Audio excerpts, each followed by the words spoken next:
The Russian Navy's Project-885M multipurpose nuclear-powered submarines will be armed with upgraded Kalibr-M cruise missiles that have a range of over 4,000 kilometers. This class of boats are built by St. Petersburg-based Malakhit Marine Engineering Bureau.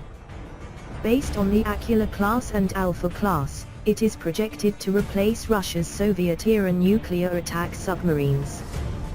They are armed with Kalibr and Oniks cruise missiles, and will eventually carry Tsirkon hypersonic missiles as their basic weapons. The Yasen-class submarines are the first Russian SSN and SSGN submarines to be equipped with a fourth-generation nuclear reactor. The reactor will reportedly have a 25 to 30-year core life and will not have to be refueled.